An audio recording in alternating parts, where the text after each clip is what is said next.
Welcome to the Real Estate Pros Show, where we interview real estate investing professionals from coast to coast, as well as the service providers that serve the real estate investing industry.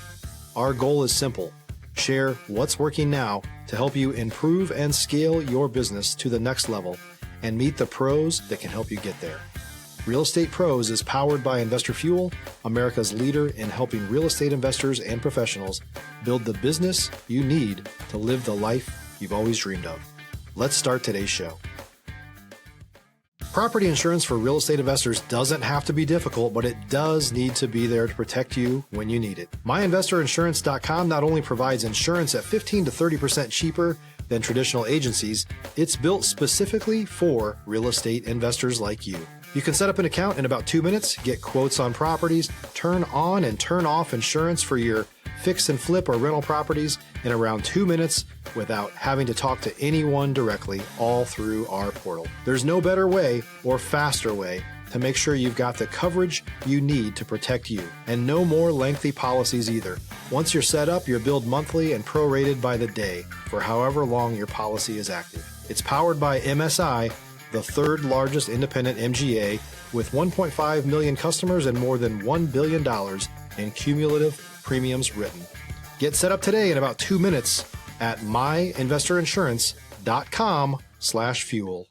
All right, guys, welcome back to the show. I'm your host, Brett McCollum, and I'm here today with Bert Tucker. Today, we're going to be talking about qualified opportunity zones.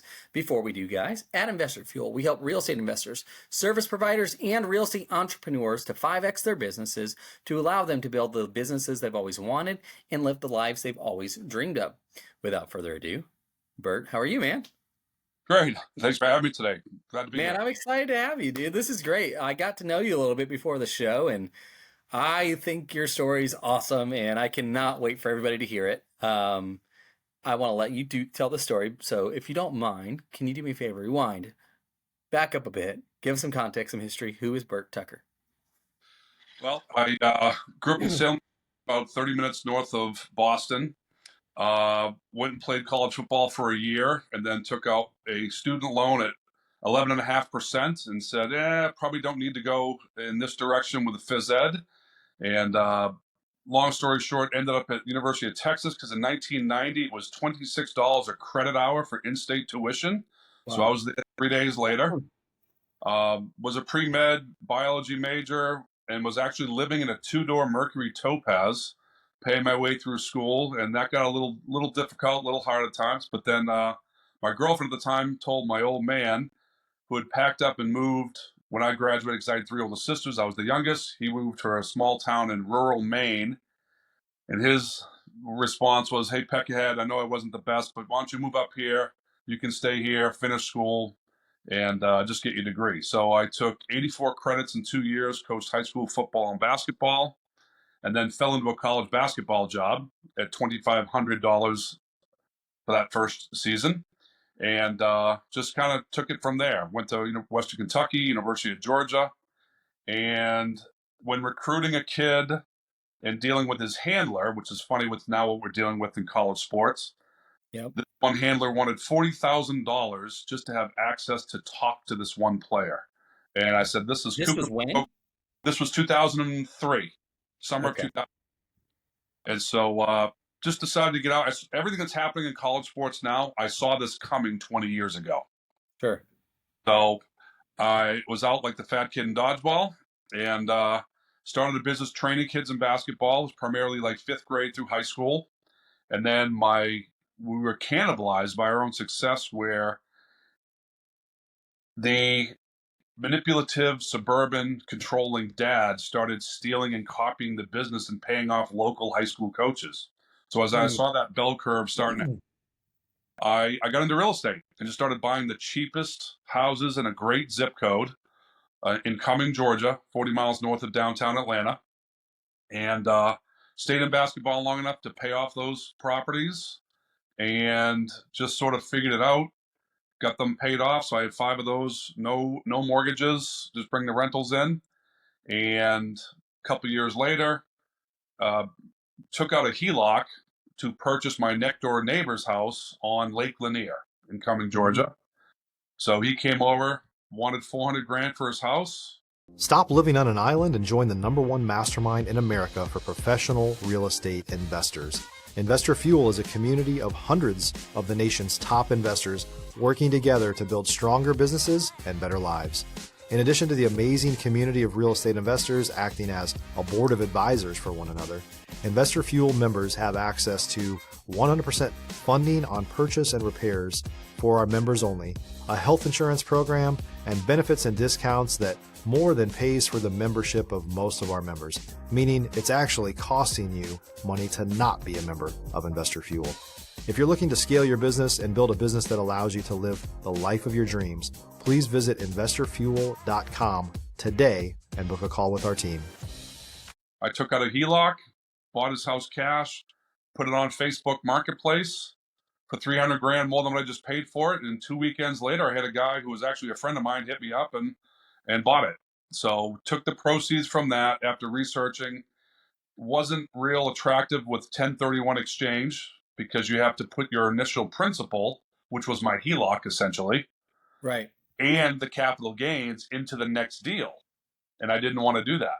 So did some research, came across qualified opportunity zones, which were, I think, are the greatest tax incentive program for private people in the history of mankind, and hardly anyone is doing it because I think it's got a stain because it was part of the 2017 Trump tax cuts.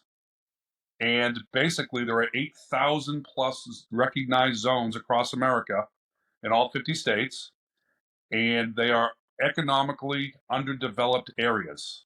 And so we researched that. My girl wanted no part of Florida. Georgia's already hot enough and humid. So we went to Littleton, New Hampshire, and nice little small town near skiing and snowmobiling and things like that. Hiking, of course. And we bought 18 acres. We subdivided into 5 lots. We built a small cabin on one of the 5-acre plats, and we do Airbnb with that. And then from there, I had one connection to where now I'm doing house flips, new construction builds. And our most recent deal we bought a lot, we subdivided it. We built a duplex on one half, and we sold it as 2 separate individual condos, which had never been done in the town. And so we set a record for the highest price per square foot of new construction in the town, while at the same time being the lowest price new construction in the state of New Hampshire. So I think we really hit the wheelhouse. Yeah. And so that went tremendously successful, and now we're on to a few more projects. But qualified opportunity zones. I don't know how much detail you want me to go into those, or you want me to ask questions, or you want me just to roll with it and explain? Yeah, well, let's back up a little bit, and I definitely want to get to that. So you grew up just north of Boston, you said, and I could still hear a little bit of the Bostonian accent there from time to time on some words. How did you, you went from college football ultimately to a basketball career. Yeah. How did you get, before we got there, how did you get out to Texas though? Because you grew up in the Northeast, so how did you make your way out to Texas? So just blunt honesty, not looking for sympathy or a cheerleading squad here. My mother walked when I was 11, but was in the same town. So when a month after high school graduation, my father packed up the house and said, "All right, peck ahead, my job is done, I'm out of here," because I was the youngest of 4. Okay. So I lived in my car in Methuen, Massachusetts, in the parking lot of Gold's Gym while delivering pizzas, so I could still eat there. I could shower from 5:30 in the morning to 11 o'clock at night. And I did that for the month before I went away to go play college football. So then I was transferring schools. So I was going to live with my mother after my freshman year of college. That summer I was driving for a limo service. There was me, the guy transferring in. Whoever got the starting quarterback would get the money, essentially. Right. And 6 days before football started, she said, "You remind me too much of your father. I can't handle it mentally. You can't stay here." And so coincidentally, I got a call that night from a kid that I grew up with, and he was in Austin, Texas. And he told me about how the University of Texas was $26 a credit hour. I packed my 2-door Mercury Topaz, and I was there 3 days later. Wow. If you're looking for consistent, high-quality leads, look no further than Investor Machine. Investor Machine isn't just another agency. It's the most sophisticated, data-driven lead generation company on the planet for real estate investors, and serves the role of being not just a lead generator for your business, but a marketing partner that is helping you achieve your goals along the way. Go to investormachine.com to learn more and schedule a call with our team today.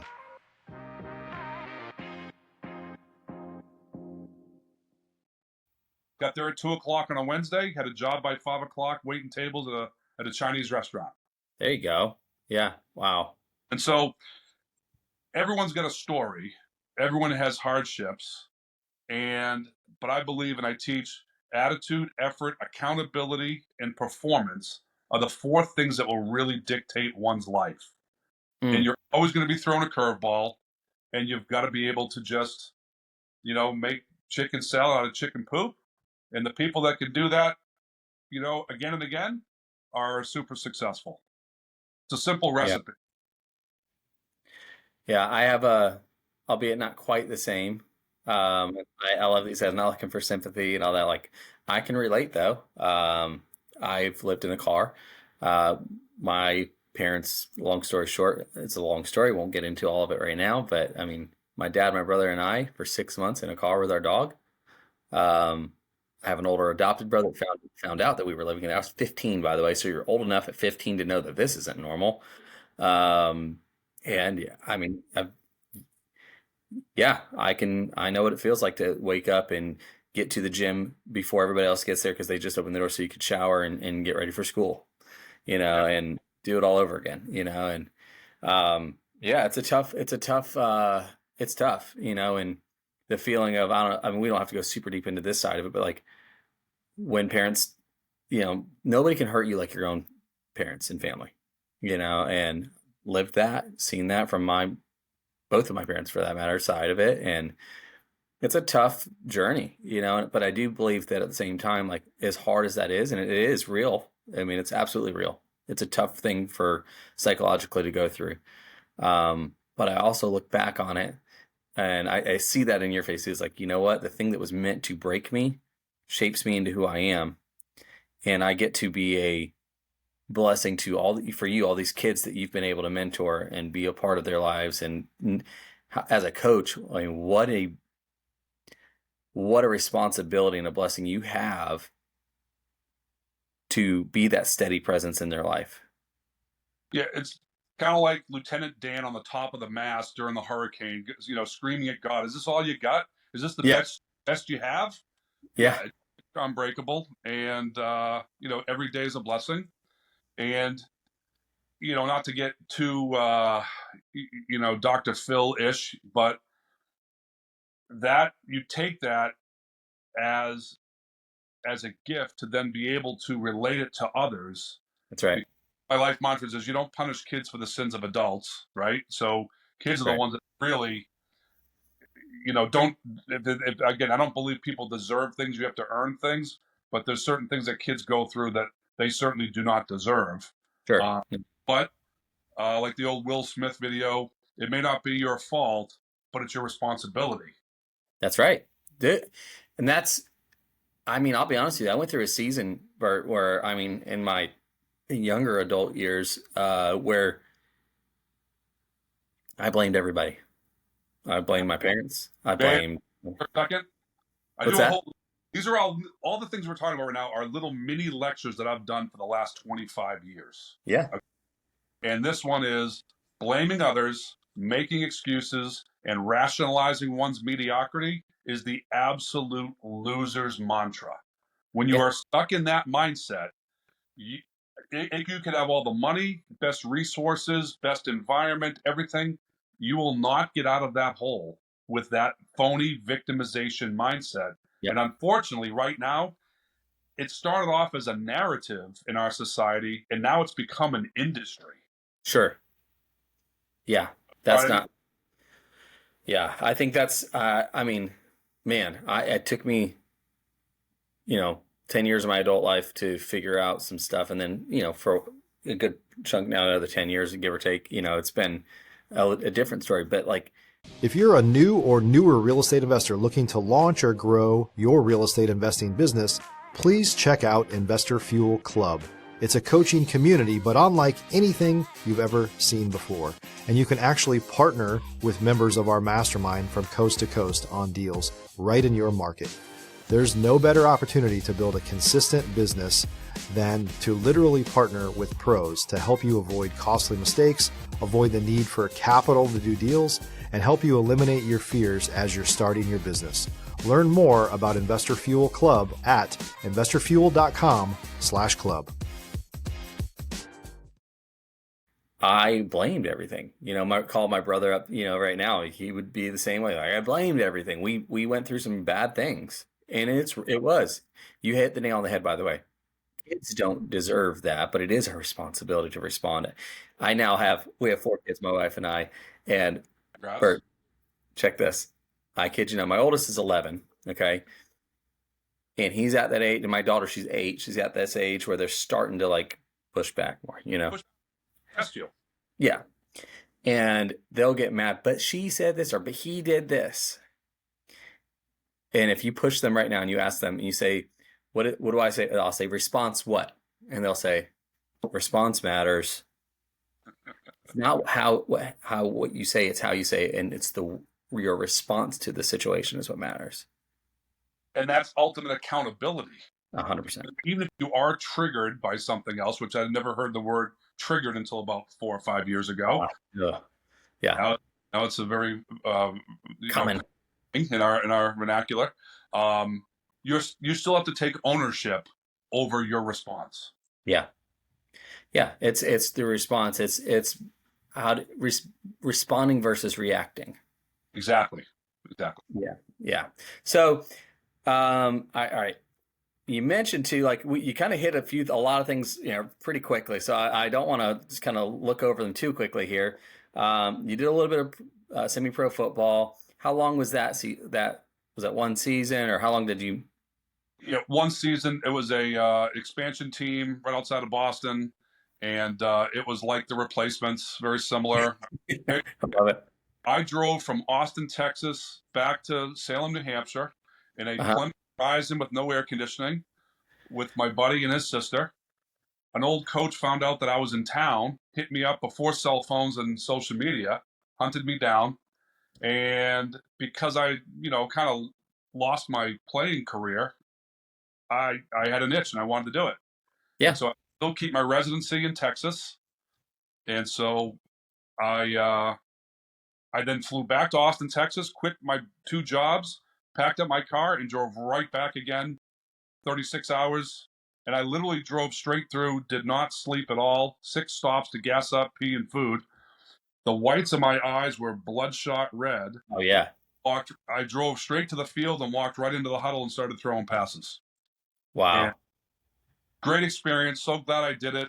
And yeah, I mean, because it's always the thing that leads to the thing, like that's how you look at life. It's like, this wouldn't have happened if I had not done this, and so on and so forth. And then eventually it leads you into coaching, and what was that first, you mentioned that first season, yes, $2,500.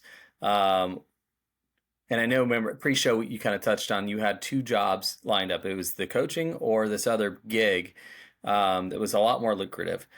What was the thing that made you go, no, basketball's my lane? So my girlfriend from high school, whose family kind of took me in junior, senior year of high school, Larry Keeper flew me to Ohio to meet his boss in Columbus, where the plant was. And we talked for hours touring the building, talking about polymers and all this nonsense that I could care less about. And kind of bluntly and somewhat arrogantly, I guess I would say, or naive, was, I didn't go to college for this. I have no interest in this. What's the pay? What's the benefits?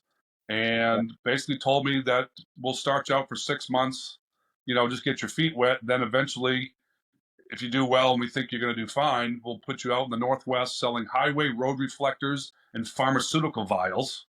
What 12-year-old lays their head on the pillow at night dreaming about that opportunity, right? Yeah. But then he said, you should be making in 6 months $150,000. vested stock options, the whole deal. And my jaw almost hit the floor.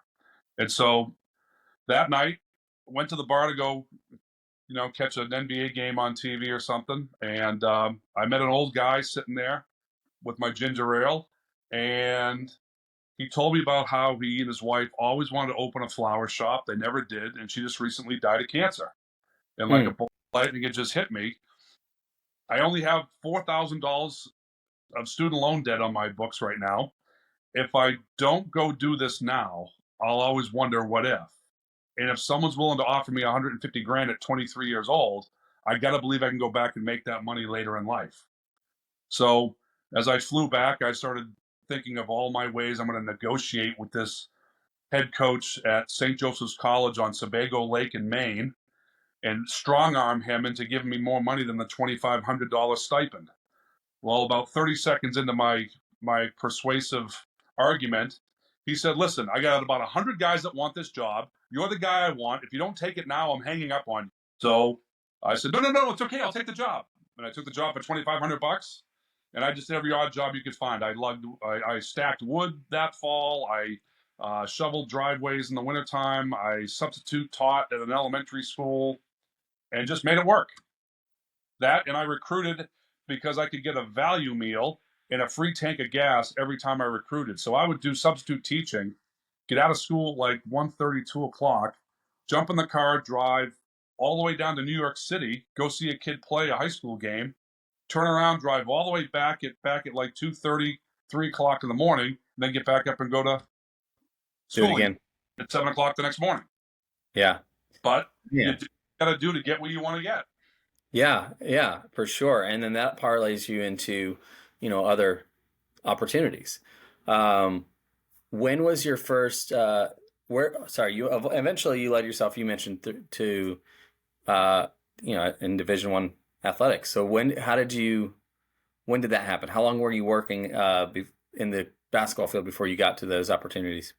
Yeah. So at the end of that season, the $2,500 was paid to me, but now there was, no more money coming in. So I got rid of my apartment, put my stuff in storage, jumped in my car, and I hooked up camps working at Clemson University was the first one, like the third week in May. And I was lined up working 13 straight weeks from South Carolina, Virginia, Rhode Island, New York City, Jersey, Maine, and Massachusetts. And I was basically living out of dorm rooms going from camp to camp to camp. Wow. While at Clemson, Rick Barnes was the head coach at that time. Yep. And his assistant said, hey, you're a college coach, right? Do you mind working with a guy getting some shots up during lunchtime? Well, okay, sure. But I'm a 6-foot, funny-talking white guy from New England that no one's going to listen to. So I made everything numeric, where they had to either make a time or make a certain number in a certain time. And then I would barter push-ups. So like back then, my thing was I was doing 500 push-ups a day. So I'd say, okay, if you make this, I'll do 50 push-ups. If you don't make it, you owe me 25. And I would do it to where they made the push-ups so they could see me do the push-ups. And that was a way of building trust and camaraderie there. Well, anyway, so then a couple days later, Barnes comes to me and says, who's the Tucker guy? You the Tucker guy? I'm like, yeah. He says, you want to tell me what the F you're doing with my players? And I'm like, whoa, coach, slow down, bro. I go, I'm just, and he goes, I started showing him the numbers and everything. He goes, well, all I know is this. My guys love you. They won't stop talking about you. And they keep coming to the workouts. So I want you to cancel the rest of your schedule and stay here and work my guys out. So that was kind of like my big break in the business. Yeah. And then later that summer, I got bumped up to the school that I was at, St. Joe's in Maine. So I became the full-time assistant making $23,000 a year. And I thought I hit the lottery. Yeah, of course. Yeah. From $2,500 to $23,000. Yeah, for sure. And that year, I banked $11,000 that year after taxes. And the following year, I got a head coaching job in Boston at a junior college. And that was like the white shadow. I mean, the first year, I inherited a program that had kids that get kicked out of school for guns, drugs, beating up women, you name it. And so my second year, I recruited non-traditional JUCO kids. I brought in kids that had really good grades, so they actually got money as well. Yep. Because I only had 1.5 scholarships. I was competing in a league that had 10 full scholarships. And so I had to be creative to find a way to solve the problem. And so brought in a great group of kids. We finished third in the nation. We had the highest GPA in the history of the program. And I got fired a week later for difference of philosophy. Won't go into too many details. Basically, the guy that fired me ultimately went to jail for kiddie porn. And the school is now bankrupt and went out of business. Like I said, when I was 27, this is what's going to happen, because they had nothing to sell. They were trying to be something that they weren't. And that's, I think, a word right now in our society that resonates tremendously across classes, races, genders, doesn't matter. Authenticity. We're looking for authenticity because we've been bombarded with so much fluff, if you will. And so, anyway, I jumped in my car. I wanted to be at a Division I school in the South that had either big-time football or had a chance of winning their league every year and going to the NCAA tournament. And two Clemson assistants now were at Western Kentucky. And so I was out looking for a job, and I hooked on at Western Kentucky. We ended up going to 3 NCAA tournaments, and then my boss there ended up getting the head job at UGA, Georgia. We came over in 2003. And just as I moved up the chain in the business, I got further and further away from what I truly enjoyed, which was teaching and being on the court. It just became so much money driven. It took me away from truly what it was all about. Yeah. So that's when I walked away and created a business to where now I spent all of my time working with 50 kids in a gym and having that much of a larger audience to even have an impact with. Right. 13 players, I had 350 players to work with every spring and fall, and then with summer camps. Yeah. Very cool. And then all right, so then you're doing that. Suburban dads get silly and dumb and do all their thing. And then you ultimately land yourself into real estate. You flipped the neighbor's house, so to speak, right? That you bought. I really want to spend this next, because I loved that whole story with the coaching background, and I'm a collegiate baseball player, played a little bit of post college ball. They're near and dear to my heart. We could probably spend all of our time talking about this stuff because I love it, But our audience probably doesn't want us to talk all about sports. So,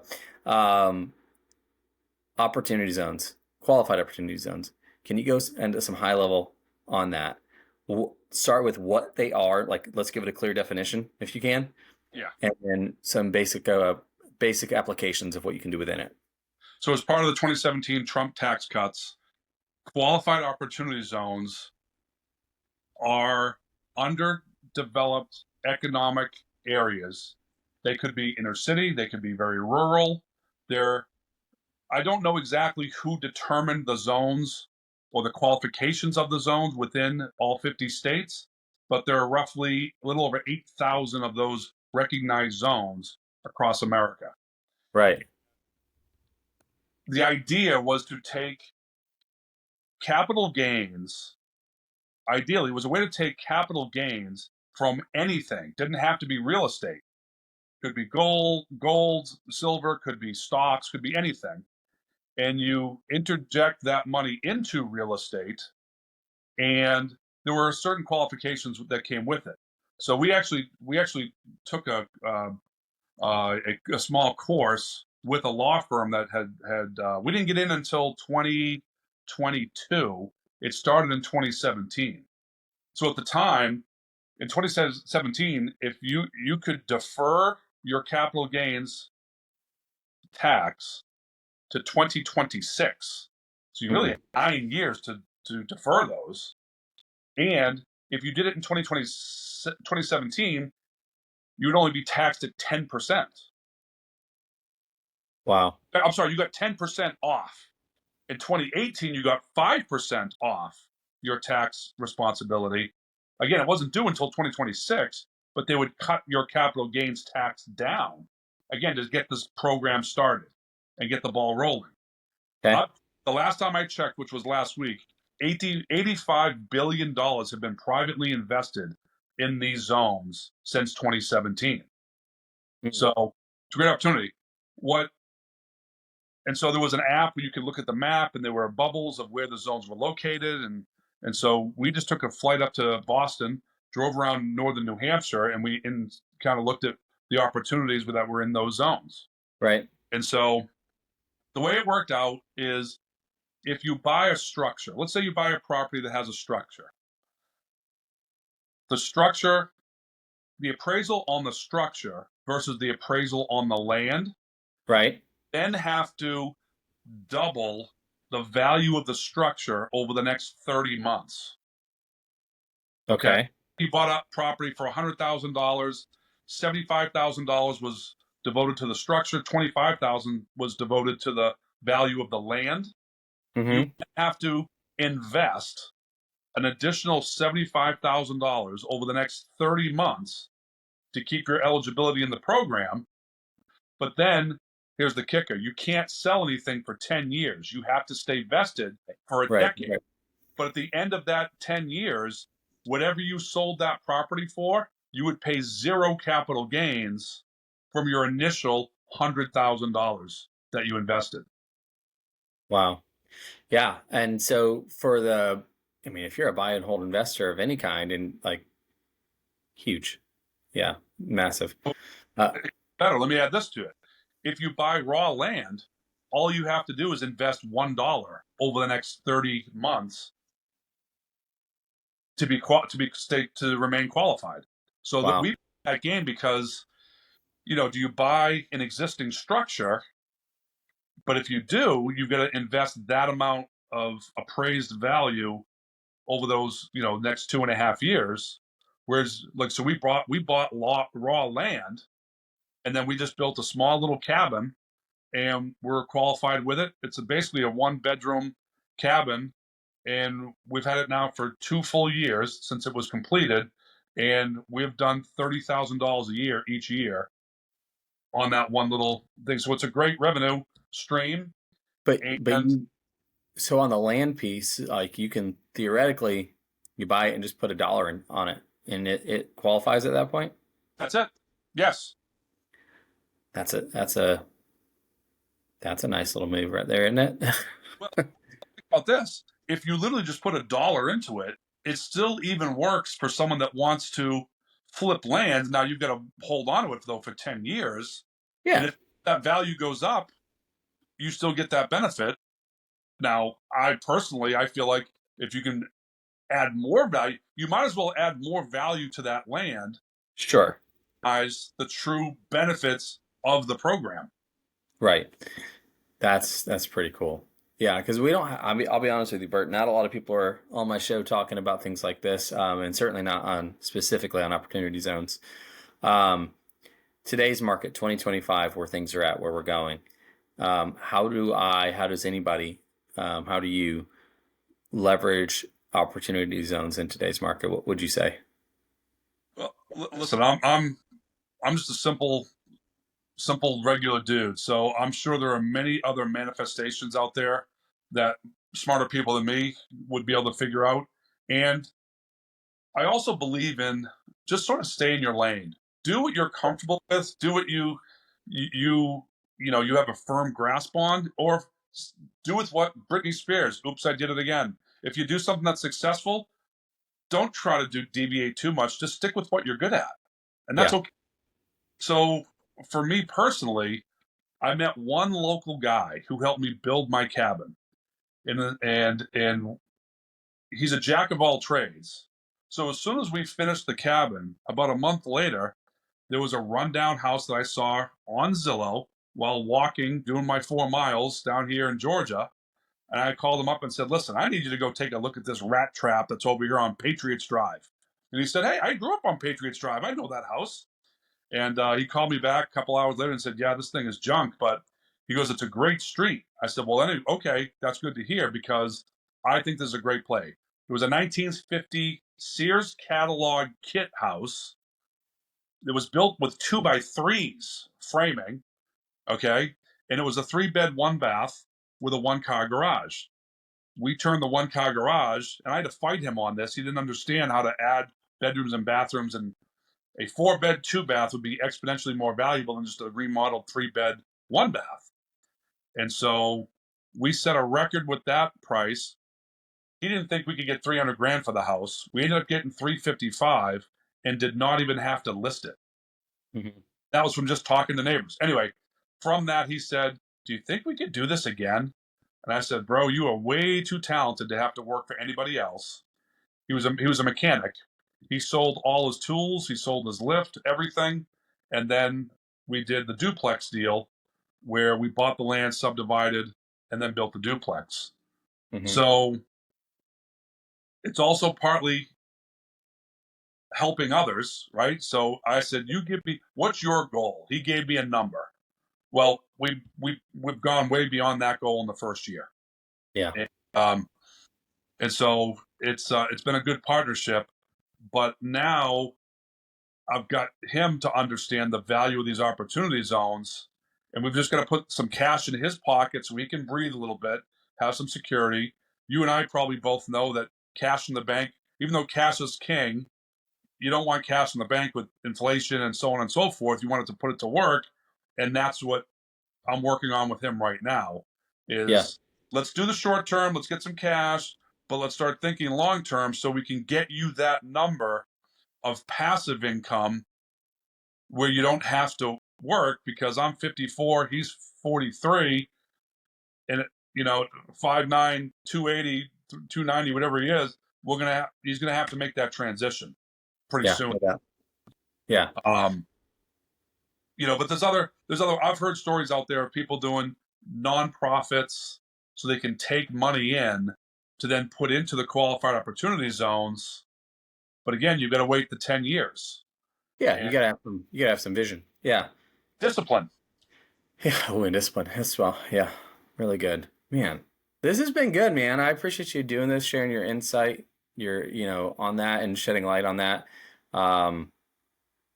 If people want to connect with you, maybe learn a little bit more, something like that, what do you think the best way for that to happen would be? You've got my phone number. I don't know what you put out there as far as part of the podcast with that. They can contact me directly. They can go to our website, tucker-reality.com. Yes, there's an I in reality, because when I incorporated to protect my created the LLC for my rental houses, the Secretary of State in Georgia misspelled it and put an I in there, and then wanted to charge me $300 to remove the I. And it was like, yeah. And then I learned that when I got my license, you can't use realty unless you're a broker. So it was meant to be. There you go. Tucker-reality.com. I like it. Yeah. Well, we'll get that in the show notes. Guys, really cool subject matter to learn more about. Reach out, follow along, that sort of thing. And Bert, man, this has been great. Thanks for being here with me. Thank you for the opportunity. Great meeting you. And if I can be of service, just give me a holler. Yeah, awesome. I appreciate that. Guys, thank you as well for spending your time with us. We'll see each of you on the next episode. Take care, everybody. Thanks for joining us for today's Real Estate Pros Show. You can learn more about the amazing benefits of the Investor Fuel Mastermind community, including surrounding yourself with hundreds of other rock stars, 100% financing for your deals, and members-only discounts from vendors you're likely already using that, as a member of Investor Fuel, will save you more than the cost of your membership. Visit investorfuel.com to learn more. If you're interested in joining us as a guest of this show, please visit investorfuel.com/pros to apply. You can also check the show notes for access to free resources, how to get access to world-class lead generation, and much more. Don't forget to subscribe so you never miss another episode. Have a great day. We'll see you on the next show.